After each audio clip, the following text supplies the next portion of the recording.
Hello বন্ধুরা, আজ আমি তোমাদের দেখাচ্ছি লোটে মাছের ফিশ ফ্রাই রেসিপি। দেখো লোটে মাছগুলো কত সুন্দর দেখাচ্ছে।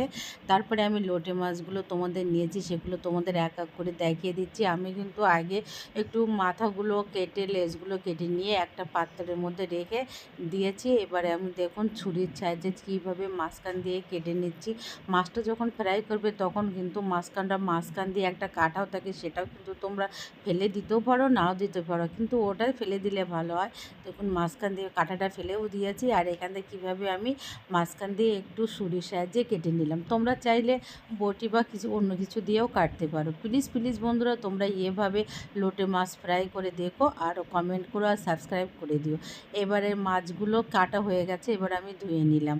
ধুয়ে অন্য একটা পাত্রের মধ্যে নিয়ে নিচ্ছি। প্লিজ বন্ধুরা, তোমরা সাবস্ক্রাইব করো আর কমেন্ট করে জানিও। এবার মাছের মধ্যে আমি কী কী মশলা মাখাচ্ছি সেগুলো তোমরা অবশ্যই দেখো। প্রথমে আমি একটু দিয়ে দিচ্ছি লেবুর রস।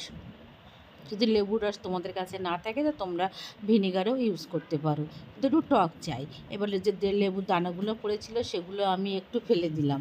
দিয়ে তার ভিতরে আমি দিয়ে দিচ্ছি পরিমাণ মতো লবণ, দিয়ে দিব একটু আদা আর রসুনের পেস্ট, দিয়ে দেবো আমি একটু লঙ্কা গুঁড়ো আর একটু হলুদ গুঁড়ো, দিয়ে মাছটা কিন্তু আমি ভালো করে মেখে 5-10 মিনিটের জন্য আমি রেস্টে রেখে দেবো। এবার যে মাছটা ফ্রাই করার জন্য আমার কী কী লাগছে সেটাও তোমরা অবশ্যই দেখো, আর ভিডিওটা পুরো দেখলে তবে কিন্তু তোমরা বুঝতে পারবে। এবার একটা পাত্রের মধ্যে আমি এখানে 2 থেকে 3 চামচ আমি নিয়েছি চালের আটা। তোমরা চাইলে ময়দাও ইউজ করতে পারো বা অল্প কর্নফ্লোরও ইউজ করতে পারো। আর এখানে আমি দিয়েছি 2 চামচ যে তোমার একদম সরু সুজিটা থাকে সেই সুজিটা। তোমরা চাইলে এখানে বেসন ইউজ করতে পারো, আমি কিন্তু করিনি, তোমরা চাইলে করতে পারো। আর এখানে দিয়ে দিলাম আমি লঙ্কার গুঁড়ো।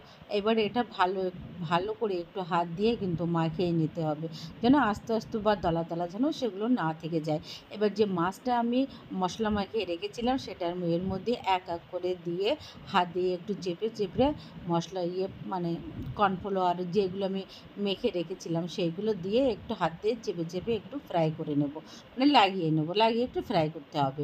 এবার অন্য সাইডে একটা প্যান বসে তাতে পরিমাণ মতো তেল দিয়ে, তেলটা কিন্তু গরম হয়ে গেছে। এবার এক এক করে আমি মাছগুলো ছেড়ে দিচ্ছি। দেখুন এখানে কিন্তু 4 থেকে 5টা মাছ যাবে, আমার প্যানটা কিন্তু ছোটো। এবার আমি মাছগুলো একটু উল্টে পাল্টে লাল লাল করে আমি ভেজে নেব। প্লিজ বন্ধুরা, তোমরা এভাবে একবার ট্রাই করো, খুব ভালো লাগবে। আর এই মাছটা কিন্তু এখন বাজারে পাওয়া যায়, আর দামও কেমন একটা বেশি না। দেখুন পুরো মাছটা আমার লাল লাল করে ভাজা হয়ে গেছে। এবার আমি তুলে নিয়ে সার্ভ করব। Thank you.